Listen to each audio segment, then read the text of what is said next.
Um passo além da cultura do conflito. Bom, permita comentar alguma coisa sobre a cultura do conflito.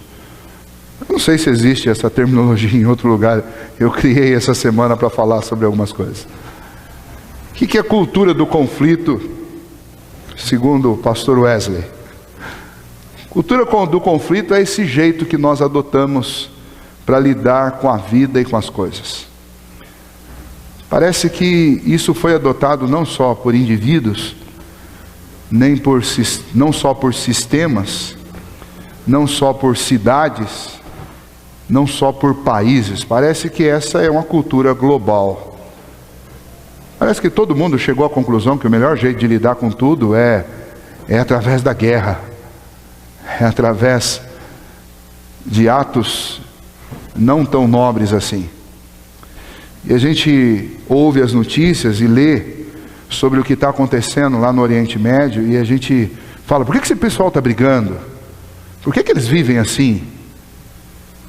Mas se a gente olhar para a nossa vida, nós vamos ver que nós estamos fazendo as mesmas coisas. As armas são diferentes, é claro, mas nós estamos fazendo as mesmas coisas. Nós brigamos com as pessoas quando a gente vai ao comércio, nós brigamos quando nós estamos numa fila, nós brigamos com as pessoas dentro da nossa casa, nós brigamos com as pessoas dentro da igreja, nós brigamos com todo mundo em todo lugar, basta ter uma oportunidade. Às vezes não brigamos, mas cultivamos dentro de nós o conflito como se ele fosse algo de estimação. Às vezes nós fazemos cara de contente, mas lá por dentro existe uma guerra sendo travada no seu interior. E eu não mato com os olhos, não mato com as palavras, mas mato no coração. É conflito, é cultura de conflito. Essa cultura de conflito se estabeleceu, nós lidamos com ela. Ela não deveria ser uma realidade na vida de cristãos. Qualquer pessoa que se identifica como cristão deveria pelo menos conhecer as Escrituras. E a Bíblia tem pelo menos 400 referências à paz. A Bíblia fala pelo menos em 400 passagens diferentes sobre a importância da paz. Como alcançá-la, de onde ela vem, como é a vida em paz, e por aí vai. As Escrituras começam com paz, lá no Jardim do Éden, e terminam com paz na eternidade. A Bíblia é um livro que fala sobre como restabelecer a paz entre Deus e homens. O grande pecado do homem foi exatamente interromper a paz, desobedecendo a Deus. O grande pecado do homem foi exatamente conflitar contra o seu Criador. Mas em Cristo Jesus, lá na cruz do Calvário, a paz tornou-se possível novamente, por uma iniciativa de Deus e por uma obra do seu Filho. Por isso, um dos nomes que nós damos para o reino de Deus é o reino de paz. É o reino da paz. Deus se autodenomina como Deus da paz. Ele se intitula como aquele que faz paz. Ele é o único que pode trazer paz ao mundo. O mundo não se intitula paz, o mundo se intitula conflito. O mundo jaz no maligno. E o que o maligno quer? O maligno quer guerra. A Bíblia diz que Satanás veio matar, roubar e destruir. É exatamente fazer o oposto da paz. O que isso tudo tem a ver conosco aqui nesta noite? Tem a ver porque hoje eu preciso responder a seguinte questão: o que eu estou fazendo com a minha vida?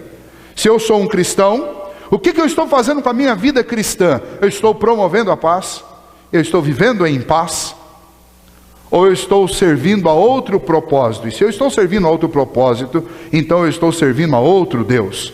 Não o Deus da glória, não o Deus único e verdadeiro, que é o Deus da paz. Infelizmente, uma das coisas mais reais em todos os relacionamentos, em todas as esferas, é que existem pessoas que estão absolutamente comprometidas com a discórdia, com a fofoca, com o mexerico, com fazer com que pessoas briguem, com que pessoas se voltem umas contra as outras. Quando Jesus proferiu esse texto abriu um sermão muito famoso de Jesus, chamado Sermão do Monte. E no Sermão do Monte, Jesus vai fazer um contraste entre a ética desse mundo e a ética do reino de Deus. E ele começa exatamente fazendo esse contraste através das bem-aventuranças. E o que são as bem-aventuranças? As bem-aventuranças são o estilo de vida feliz, bem-sucedido, do ponto de vista de Deus. Essa frase ponto de vista não é daquela época, isso é de agora, porque a gente está dentro de uma cultura relativista, mas para alguma coisa essa cultura serve. Para fazer a gente entender esse texto, por exemplo, ela serve. Ou seja, segundo o olhar humano, felicidade, você vai perceber que é exatamente o oposto de tudo que Jesus declara aqui. Segundo o olhar de Deus, felicidade é muito diferente daquilo que os homens entendem por felicidade. Para Jesus, quando ele chegou para aquela multidão que estava ouvindo no Sermão do Monte, ele diz que felizes, segundo Deus, são os humildes de espírito. São aqueles que reconhecem que são fracos e que precisam de Deus, que não têm valor em si mesmo. Jesus diz que bem-aventurados, felizes são os que choram, porque o Senhor vai consolá-los. Choro aqui tem a ver com arrependimento. Choro aqui tem a ver com dependência de Deus. Choro aqui tem a ver com o entendimento de que esse mundo debaixo do sol está em ruínas e as coisas aqui elas tendem a piorar. O Senhor Jesus vai dizer que bem-aventurados são os mansos, não os brigões, não aqueles que gostam da cultura do conflito, mas aqueles que inclusive muitas vezes baixam a voz e se humilham, mesmo quando têm razão, porque são mansos. Um coração cheio de Deus é um coração calmo, é um coração manso. E então o Senhor Jesus vai mostrando que as características daqueles que são de Deus são exatamente opostas às características daqueles que estão no mundo sem Deus. E ele vai desenvolvendo esse sermão até que ele chega num ponto que nós temos uma dificuldade de entender e de classificar muito bem o que Jesus está dizendo. Quando ele chega no versículo 9, ele diz: bem-aventurados os pacificadores, porque eles serão chamados filhos de Deus. E então Jesus está dizendo: este mundo está em conflito, este mundo está em guerra. As pessoas adotaram a cultura do conflito como sendo a cultura principal de suas vidas. Jesus diz: não é isso que eu quero que vocês façam. Felizes são aqueles que são os pacificadores. Mas o que Jesus quer dizer com isso? Quer dizer que a gente não vai falar nada? Quer dizer que a gente vai aceitar tudo? Quer dizer que a gente vai ficar em silêncio? Quer dizer que a gente vai virar chuchu? Eu costumo dizer, porque alguém que não se indigna com nada não passa de um chuchu, né? Chuchu só tem água, não tem sabor, não tem gosto, não tem nada. Não é isso que é ser pacificador. Mas também não é viver na cultura do conflito, brigando com tudo e com todos. E então vamos ver o que Jesus quer dizer com isso. E nesta noite então nós vamos refletir sobre como dar um passo além da cultura do conflito, uma vez que essa cultura se estabeleceu na nossa vida. Primeiro eu gostaria de considerar com vocês o seguinte: nós necessitamos de paz. Por que Jesus vem falar que são bem-aventurados os pacificadores? Porque Jesus está se dirigindo a um mundo e está se dirigindo a uma comunidade, a pessoas que estão carentes de paz, que necessitam de paz. O homem está primeiramente em guerra contra Deus. Por quê? Porque o homem se colocou em oposição a Deus. Porque Deus deu uma lei para o homem e o homem decidiu descumprir essa lei. O homem se voltou contra o seu Criador. O homem deixou de adorar o Criador e passou a adorar a criatura. O homem começou a negar as verdades de Deus e proferir mentiras. O homem deixou de fazer aquilo que Deus determinou como sendo justo e passou a praticar a injustiça. Então, de todas as formas possíveis, o homem se declarou em guerra contra o próprio Senhor. A paz que nós saudamos hoje pela manhã, ela não dura nem até o final do dia. Interessante, alguns dias atrás, quando algumas propostas de paz eram feitas entre Israel e entre os extremistas palestinos. E alguns dias, eu sei que vocês devem ter lido ou visto isso, em alguns dias, para que ações humanitárias fossem feitas, uma paz de 3 dias, uma trégua de 3 dias era declarada de manhã. E depois lá, às 10 horas da manhã, alguém já dizia no jornal: a trégua de 3 dias foi quebrada 3 horas depois. Nem uma trégua de 3 dias nós conseguimos fazer. E esse exemplo que eu estou dando, que é um exemplo de guerra internacional, é o mesmo exemplo daquilo que acontece cotidianamente nas nossas vidas, nas nossas casas, nos nossos trabalhos, na nossa igreja. Às vezes nós estabelecemos paz de manhã e antes do almoço nós já estamos em conflito de novo, ou com a mesma pessoa, ou com outras. Nós necessitamos de paz, porque todas as pazes que nós, toda a vida em paz que nós podemos experimentar, estabelecidas sobre os fundamentos humanos, a tendência delas é de não durarem, ou durarem muito pouco. A paz é meramente aquele breve momento glorioso da história que todos param para recarregar as suas armas. A paz que nós estamos acostumados neste mundo é essa, é apenas uma pausa para que alguém recarregue as suas armas. Em 1945, por causa das duas grandes guerras que foram enfrentadas no século XX, o mundo se organizou para criar uma instituição que pudesse ajudar e mediar os conflitos para que não houvesse mais uma guerra mundial. Surgiu a Organização Nacional, a Organização das Nações Unidas. Bom, todo mundo imaginou que agora nós vamos viver em paz. O grande slogan da Organização das Nações Unidas era: libertar as nações vindouras do flagelo da guerra. Mas o que aconteceu desde então? Desde então, não tem havido mais guerra, mais paz sobre essa terra. Depois que se criou algo para cuidar da paz, a paz acabou definitivamente. Sempre existe uma guerra acontecendo debaixo do sol, entre alguma nação, porque não é uma instituição que vai resolver a paz. Muito pelo contrário, parece que as instituições funcionam como uma quimera. Você cria uma instituição para acabar com a guerra, mas o que essa instituição faz é exatamente propor uma guerra para acabar com a guerra. É óbvio que uma guerra não vai solucionar uma outra guerra. Portanto, nós precisamos de paz. Quando Jesus diz, bem-aventurados os pacificadores, ele disse isso porque ele está lidando com um mundo em conflito, com pessoas em conflito. É exatamente por estarem em conflito com Deus, que elas não conseguirão estar em paz com mais ninguém. Por estar em conflito com Deus, eu não consigo estar em paz com os meus irmãos, porque eles são a semelhança de Deus, eles foram criados à imagem de Deus. Estar em conflito com Deus me põe em indisposição em viver em paz com as outras pessoas. Não tem como eu estabelecer uma paz duradoura com alguém que foi feito à imagem e semelhança de Deus, estando eu em oposição a Deus. Pastor, mas e os cristãos? Os cristãos, teoricamente, a vida de todos aqueles que frequentam a igreja já foi reconciliada com Deus. E quando a gente começa a ver conflito acontecendo o tempo inteiro, você começa a perceber que nem toda reconciliação é uma reconciliação verdadeira. Porque corações em paz com Deus tendem a viver em paz com tudo mais que Deus criou. Uma sociedade sem paz é uma sociedade que tende a se desintegrar.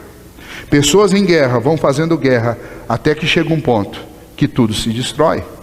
O apóstolo Paulo, lá em Gálatas, no capítulo 5, ele diz assim: olha, cuidado, vejam para que vocês não sejam mutuamente destruídos, porque se vocês andam se mordendo mutuamente, mais cedo ou mais tarde, vocês serão destruídos.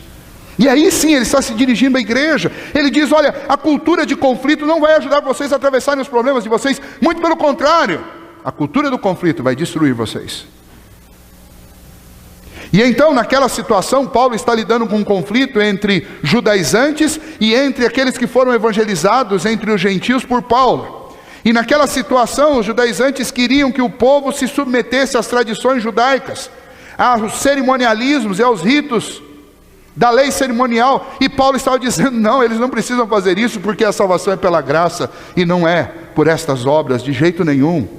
E aí o conflito se estabeleceu por causa de uma questão doutrinária, mas as pessoas estavam se mordiscando umas às outras por causa de questão doutrinária, e Paulo vai dizer assim, olha, se vocês cumprissem o que é principal, tanto no Antigo Testamento quanto no Novo, vocês não estariam tendo problema. E o que é principal? O principal é que vocês amem a Deus sobre todas as coisas e ao próximo como a vocês mesmos. Se vocês fizessem isso, vocês iam considerar cada um o outro superior a si mesmo. Acabou o conflito. Mas se vocês não tomarem uma atitude, vocês vão se autodestruir. Infelizmente, ao longo dos séculos, as igrejas, por mais que sejam um lugar onde todos esperam que vão encontrar paz, tem sido um lugar de conflito. E muitas igrejas têm se autodestruído simplesmente porque as pessoas não entram em acordo sobre nada. E alguém só fica genuinamente bom depois que morre, como diz o pregador Salomão. Quando alguém morre, todos só dizem coisas boas sobre ele. Isso não pode ser a realidade de uma igreja também. Irmãos, hoje nós encaramos uma circunstância, uma situação difícil de ser encarada. E diante do Senhor eu quero convidar vocês para nós olharmos com seriedade para isso. Nós precisamos de paz. Mesmo nós que estamos dentro de uma igreja, precisamos de paz. Eu preciso dar um passo para fora dessa cultura de conflito. Bom, então vamos falar um pouquinho sobre o que é paz. Bom, no boletim você tem algo sobre o que é paz. E eu gostaria de citar algumas questões do que não é paz, primeiramente. O que não é paz? Paz não é aquilo que existe no cemitério. No cemitério ninguém briga com ninguém. Está todo mundo em silêncio. Ninguém conflita. Não existe nada de batalha acontecendo no cemitério. Bom, isso é paz? Não, não é. Isso não é paz. É a presença de uma justiça final de Deus que pôs fim a todas as guerras daqueles que lá estão, mas não resolveu o problema dos que estão vivos. Nós não podemos experimentar essa paz de cemitério. A paz do cemitério é a seguinte: fica todo mundo quieto e ninguém fala mais nada. Não é isso que é dar um passo além da cultura do conflito. Deixa eu dizer outra coisa que não é paz e não é a proposta dessa noite. Paz não é trégua. Dar um passo além do conflito não é fazer uma trégua, porque toda trégua tem prazo para acabar. Trégua é uma coisa que a gente faz apenas para recarregar a munição.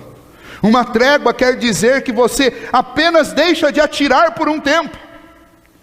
É mais ou menos aquilo que os namorados tentam fazer nos relacionamentos. Vamos dar um tempo. Isso não significa absolutamente nada. A mesma coisa numa guerra, quando alguém diz, vamos fazer uma trégua, isso não significa nada. Porque ninguém admitiu o erro, ninguém ganhou ainda, ninguém perdeu, ninguém se arrependeu, nada mudou. Simplesmente, a gente está tomando um fôlego. Dar um passo além do conflito não é trégua. Paz não é trégua. Trégua não é fugir do confronto. Algumas coisas iludem bastante. Quando você encontra uma cultura, uma sociedade que faz o seguinte, assim, olha, não, nós vivemos em paz aqui. Ninguém conflita com ninguém. Esse negócio engana bem. Você olha para isso e você pensa, uau, esse é o melhor lugar do mundo para se viver. Ninguém dá bronca em ninguém levanta a voz, ninguém altera a voz. Isso é o máximo. Isso é paz? A ausência de confronto é paz? Não, não é paz. A ausência de confronto é uma mentira, é uma hipocrisia. Quando todo mundo está se ruindo e se ardendo de raiva um do outro, mas simplesmente não tem coragem de falar, não tem coragem de confrontar. Mas não tem coragem de confrontar, mas tem coragem de boicotar. Você não confronta, você não briga, mas você não vai mais lá. Você não gosta do padeiro, você não gosta do atendente, você não gosta do vendedor. Aí o que você faz? Não, você não confronta, porque ele está te atendendo mal, porque ele está fazendo qualquer coisa. Você muda de padaria, você muda de loja, você muda de restaurante. Isso é paz? Isso não é paz. Isso é dar um passo além da cultura do conflito? Não, isso não é. Isso é uma mentira, isso é hipocrisia. Não vamos falar nada, deixa assim, é melhor a gente ficar assim. É melhor nada, isso adoece, isso apodrece. E com o tempo isso vai destruir do mesmo jeito que o conflito por conflito. Porque questões que não são resolvidas se tornam um câncer. E eu estou falando sério, não é só um câncer no sentido ilustrativo da história. Questões não resolvidas acabam gerando um câncer de verdade. Porque você fica remoendo e guardando coisas dentro de você que você não tem coragem de confrontar, e isso vai adoecendo você, e isso vai impregnando você de alguma coisa amarga e podre. Isso não é paz. A fuga do confronto não é paz. A paz na Bíblia nunca é se esquivar do problema. Não é paz a qualquer preço. Não é apaziguamento. Não é isso. Paz é pagar o alto preço para chegar à verdade. A verdade que vai exigir de um arrependimento. e do outro humildade. A paz é entender aquilo que o Senhor Jesus fez, a paz que Cristo veio promover entre nós, e Deus custou o que mesmo? Custou o próprio sangue dele na cruz. Ele é o grande exemplo para nós. Então fugir de confronto, isso não é paz não. Isso não é paz. Isso não é ser pacificador. Isso não é sair da cultura do conflito. Muito pelo contrário, isso é se afundar ainda mais na cultura do conflito. O que também não é paz sacrificar a justiça, simplesmente para não confrontar. Não, era justo que fizesse isso, mas eu não quero briga, então vamos deixar para lá. O problema da gente deixar para lá, e eu creio que todos nós aqui já fomos beneficiados em algum momento por alguém deixar alguma coisa nossa para lá. O problema de você deixar para lá é que ninguém deixa para lá de verdade. Alguma coisinha fica lá dentro. E mais cedo ou mais tarde, esta coisinha vai crescer. E mais cedo ou mais tarde, essa coisinha vai ser jogada na sua cara. Mais cedo ou mais tarde, alguém vai dizer assim: você lembra quando foi com você? Cultura do conflito gosta de deixar para lá, para ter uma carta na manga o dia que precisar. A gente precisa sair disso, porque isso não é paz. Paz não é sacrificar a verdade. Paz não é sacrificar a verdade. Dar um passo além da cultura do conflito não pode ser feito através da ocultação, da mentira, do erro, do engano. Muitos hoje querem a paz e a união de todos, mas querem fazer isso enterrando a verdade. Nesse sentido, Jesus veio trazer não a paz, mas Jesus veio trazer a guerra e a espada. Porque Jesus veio trazer o que estava encoberto às claras. Ele veio mexer com os tapetes que estão encobrindo coisas sujas. Foi isso que Jesus veio fazer.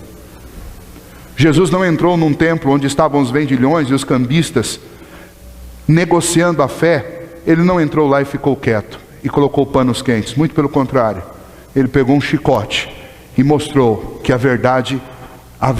pela verdade vale a pena conflitar, e só por ela. Mas não conflitar por conflitar, conflitar e chegar a uma solução.